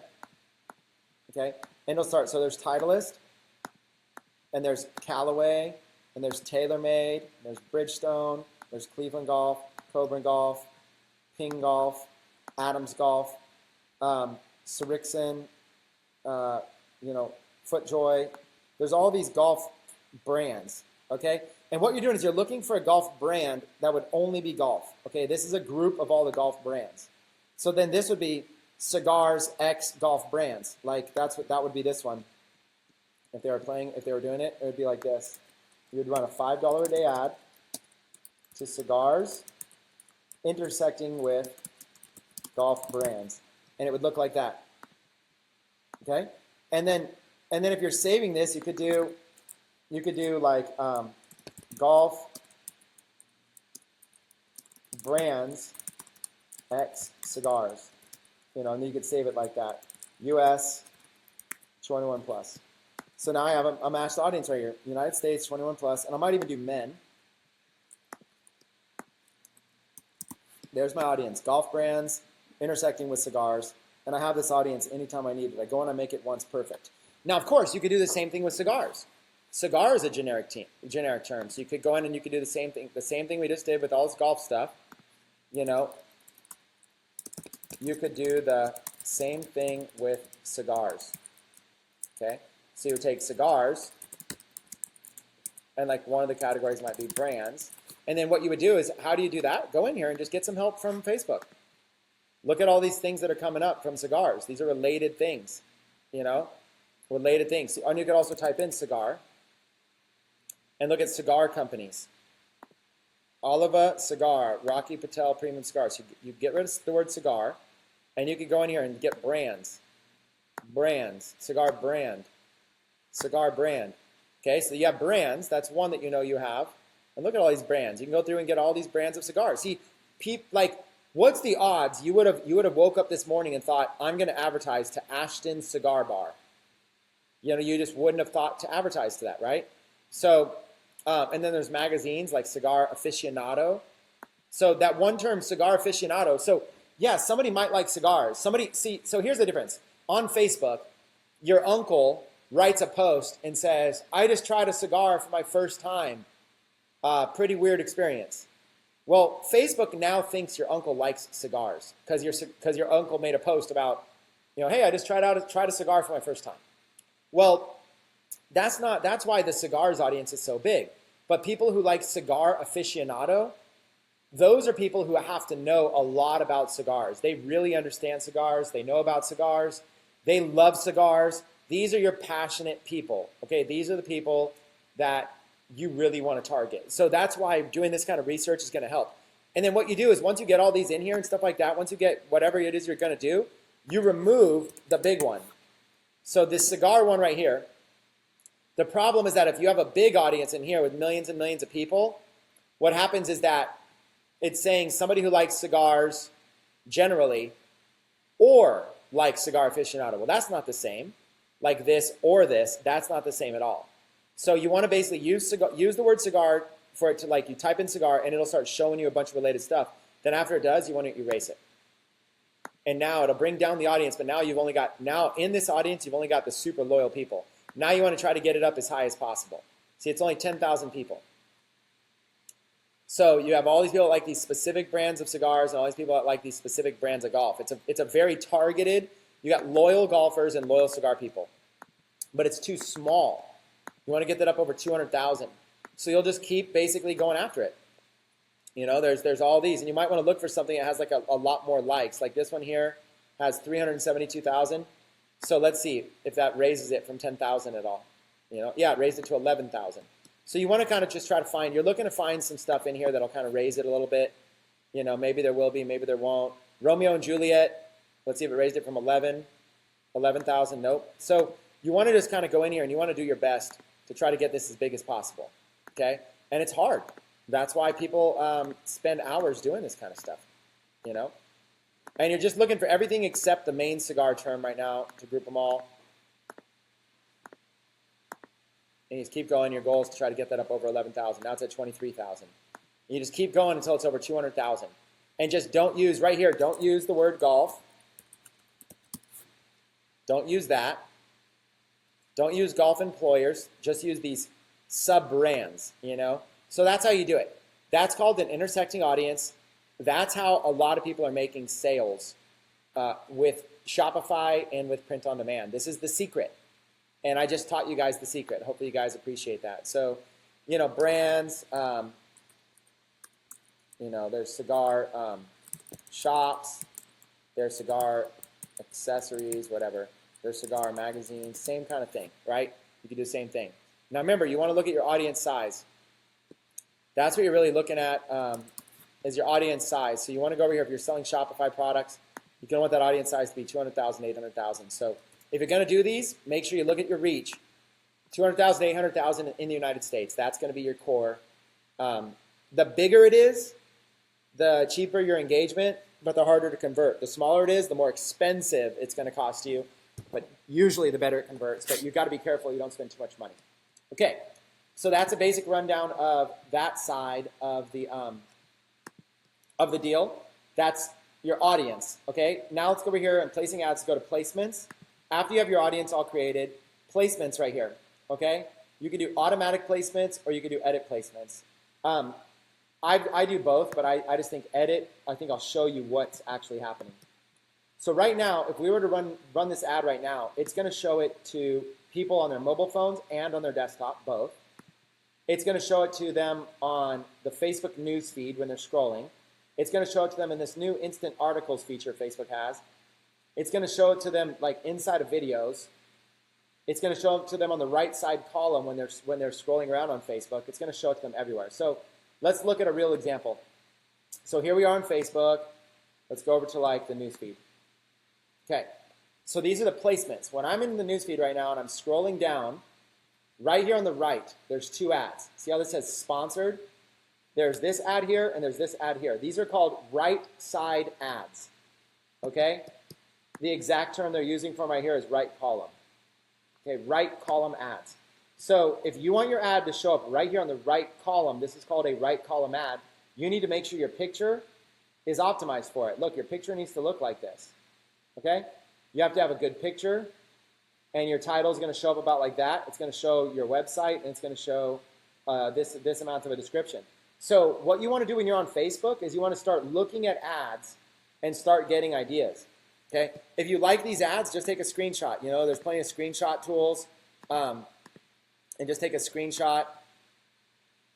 That's an example. I'm going to take it real quick. Right column ads. I just took a screenshot of that. You probably couldn't see it on your computer. And then you just like kind of, I'll put it down here on the bottom. Ads placement. Example. Right column ads. And I'll just drop in that picture really quick that I just took. And I'll show you kind of like what those right column ads look like. So there we go. I just basically dropped this in here. Let me make it a lot smaller. That's way too big. Okay, so there's an example of right there are right column ads. So if you want to do right column ads, you have to make sure you have a picture that's that format. If you have a square picture, it won't show up as a square on the right column. So you've got to look at these ads and you got to kind of go, okay, if I'm going to place a right column ad, I want to have this. So my advice is uncheck right column unless you have a picture that looks like that. Unless you have a horizontal picture that looks good. I'll just uncheck it. Okay, Instagram newsfeed. Okay, again, Instagram is the same kind of a thing. When you go to Instagram, pictures are like this size right here. Okay, Instagram pictures are like squares. Okay, you can make them different sizes, but generally they work the best as squares on Instagram. So because of that, if you think your picture would be good on Instagram, then leave that checked. If you do not think it would be good on Instagram, then uncheck it. And if you don't know, then uncheck it. There's no reason to pay money to have it go on. And, no reason to pay money if you're not sure. So uncheck right. Now, these two are more experimental. Same with audience network. These are all more experimental, so uncheck and uncheck. Don't even worry about those right now. This is where you're going to do most of your selling, the Facebook newsfeed. Mostly it's going to come from mobile, but you can go ahead and do it to all devices. And this is just going to put it right in the Facebook newsfeed when you're scrolling. So this is like this right here. This is a sponsored ad. It's right here in the newsfeed. See this? So that's as you're scrolling, you're going to start to see sponsored ads. See? So as I scroll, here's a regular post. Here's a regular post. Here's a regular post. Regular, sponsored. Do you see the difference?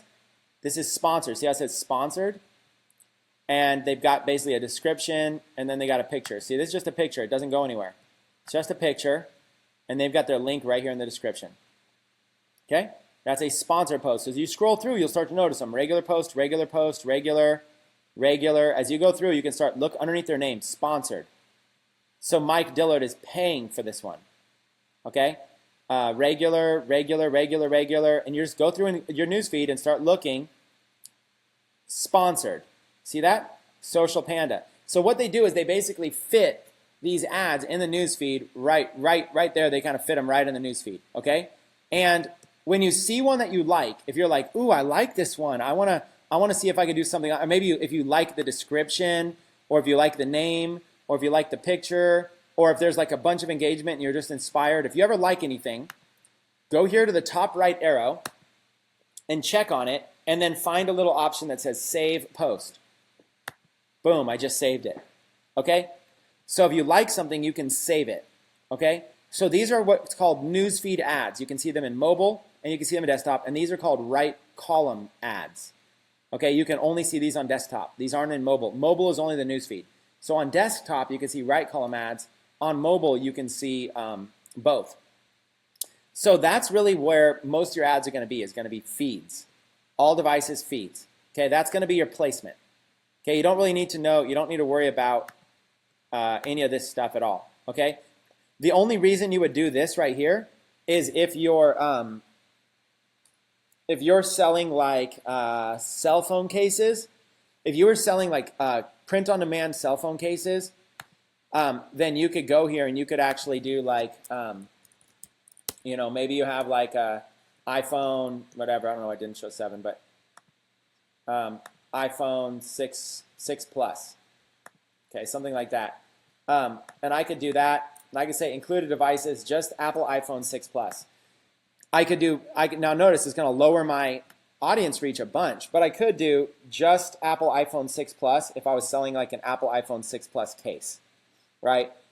Or maybe I'm selling a bunch of cases they can choose. But that's where you might be able to do that. You might be able to literally, like if you're selling phone cases, you might do that. Or if you're selling apps, you might be able to do that. That's why you don't need to worry about this, okay?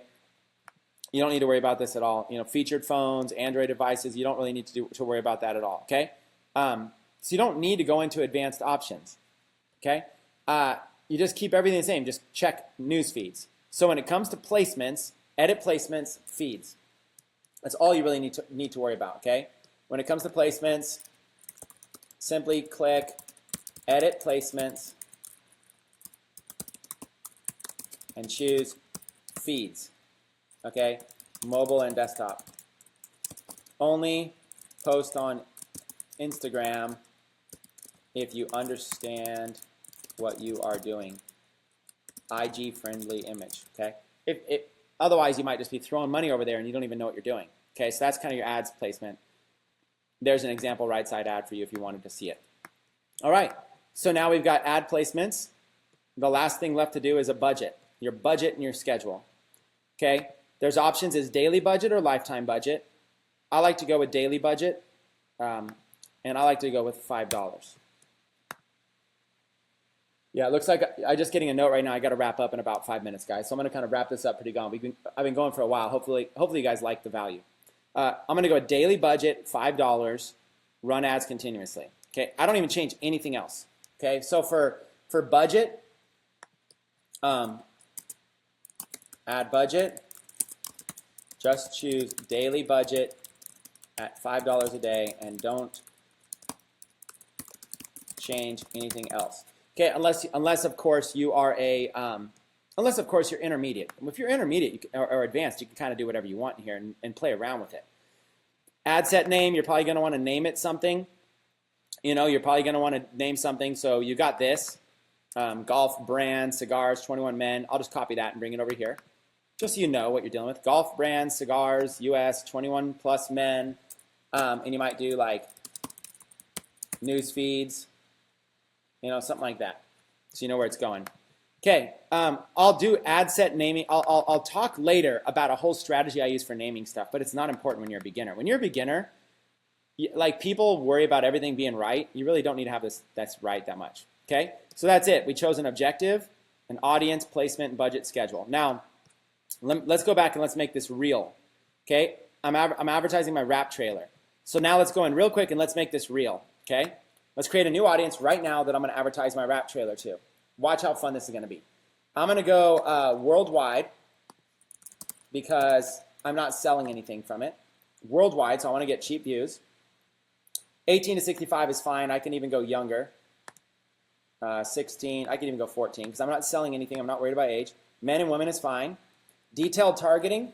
Let's do, it's a music trailer, but it's entrepreneur based. It's called Life of an Entrepreneur. So let's do entrepreneur, like magazine. Okay, that's 12 million people. And let's narrow it down by people who like rap music. So let's do like, who's a popular rapper? Somebody right now in the comments, say a popular, first person to say like a popular rapper I recognize. Somebody comment right now with who's a popular rapper that I can use right now in real time for this ad. Just to kickstart it. Somebody give me a popular rapper. Future, Jay-Z, Ice Cube. Okay, let's use these things. Okay, ready? I'm going to target Entrepreneur Magazine and also people who like Jay-Z. Interests, not employers, interests. Okay? Look at my audience. It's 540,000 people. Let's get this thing higher. Who like Jay-Z and now it's going to start giving me people. Future was somebody else named Future. Look at all this, 50 Cent. So now I don't even have to do any work anymore. Okay? You just kickstart it off. So watch. People who like Entrepreneur Magazine, this is now 1.6 million. Let's get this thing higher. Drake. Let's see if it goes up at all. 1.8 million. Okay? See this Kanye. Let's build a big audience of Lil Wayne. People that like rapping. Dr. Dre, Tupac, Eminem, Kendrick Lamar, just whatever, all these people. Rappers, Notorious B.I.G. Okay, it's getting up there, 3.4 million. So look at this. All people who like these rappers, but who also like Entrepreneur Magazine. So I'm taking rappers who also like a magazine about entrepreneurship. That's good enough, 3.4 million people.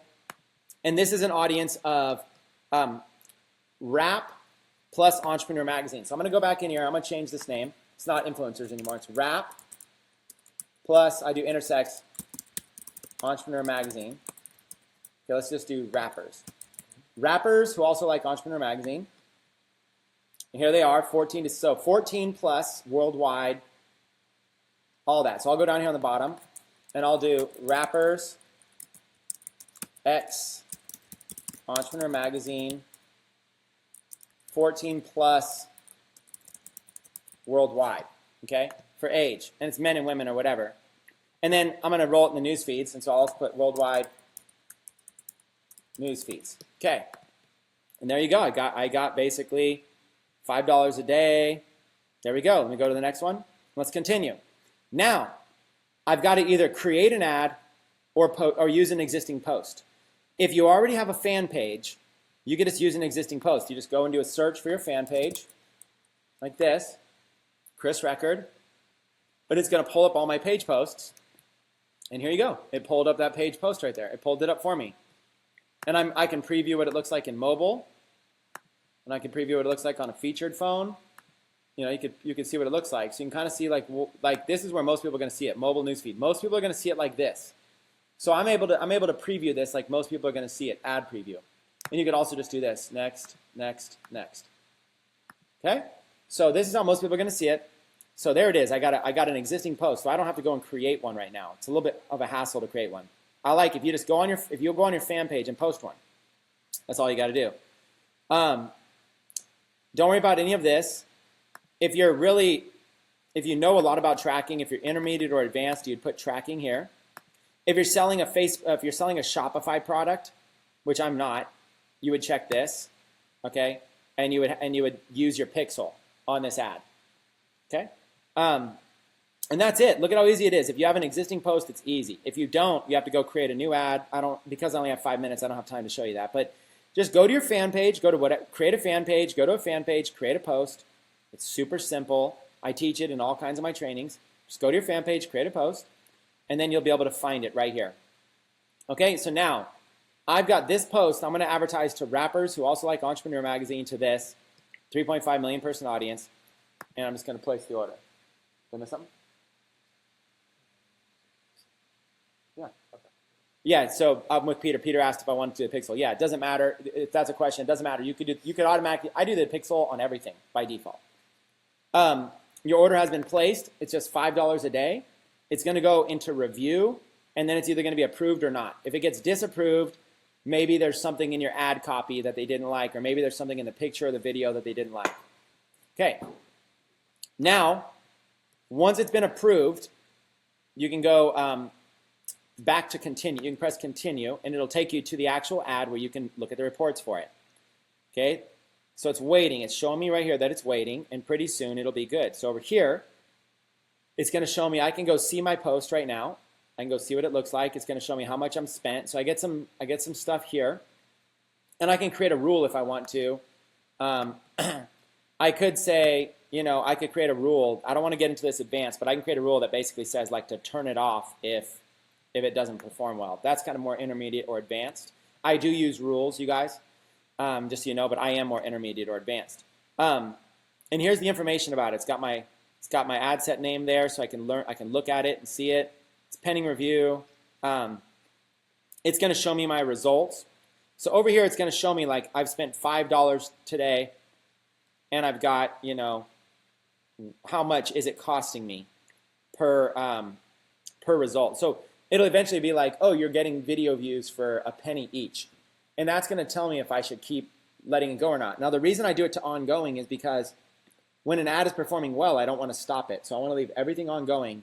I could always just go in here. If I don't want to run this anymore, I just click this blue button right there, and it pauses it. Or I click this, and I can basically like turn it off or delete it. Okay? And if it's going very, very well, I'll click this, and I'll duplicate it. I'll go and I'll duplicate ads. Okay? We'll do that on another time, though. Okay? So that's what it is. Basically, I'm going in. I placed an ad to a video for $5 a day. And let's see if that video gets some views. So we'll keep an eye on that video, and we'll see if the views start boosting up at all. And it's only $5. Worst case, it's not that bad. So there's only so much you're going to learn in a couple hours, right? Facebook ads took me weeks to learn, but you're getting a fast track. You're learning a lot really fast. You can go back and watch this again, watch it 2 or 3 times if you need to. Most of the time you have to pay thousands of dollars to get information like this. I hope you find value that you're getting it here inside of the Entrepreneur, inside of not just the Entrepreneur Club, but the 90-day challenge. So hopefully you guys enjoyed that. Let me go to the 90-day challenge group, and let me summarize this so I can get off and get to my next appointment. I don't want to be late. I have a dentist appointment right now I'm about to be late for to get my Invisalign. Okay, so Facebook pixel. Why is Facebook pixel so important? Don't worry about that. I made my first, hundreds of thousands of dollars without a Facebook pixel. Get to that when the time comes. Right now, just learn how to run ads. That's what you want to. Right now, you guys just need to be learning how to run ads. All right, guys, I got to run out of here. I don't want to be late to the dentist. I always read the comments. Like I get in the car right now and read the comments. Blown away. Thank you so much. You're the best. Awesome. All right, so I'm going to be reading the comments right now, and we'll go from there, okay? It's been a pleasure being able to share with you guys. I look forward to seeing you. And it's not going to be me every single week, and also they're not going to be they're not always going to be this long. Sometimes they'll be like 30-minute trainings. It's just right now in the beginning, I just want to flood so much value, okay? You guys, if you guys have questions, like Nazar has a question, if you guys have questions, here's how you ask them. Go to the discussion tab and ask your question here. You would go Facebook ads question. Okay? Like that. And then blah, blah, blah, blah, blah, blah, blah. Okay? That's where you want to ask your question. Type in the word Facebook ads question and then ask your question like, what is the difference? Blah, blah, blah, blah, blah. Okay? Just do something like this. Ask it as its own. If you ask it right now in the comments of this live stream, it's going to get lost. There's thousands of comments, right? So it's going to get lost. So you got to go in here as a new post. Write it as a new post. Someone in the community will help you. I won't have the time to answer all these personally, but somebody in the community, if you ask it, someone in the community will help you. Okay? So with that being said, it's been my pleasure. I always love sharing with you guys. And I look forward to seeing you guys in the next live stream. Take care.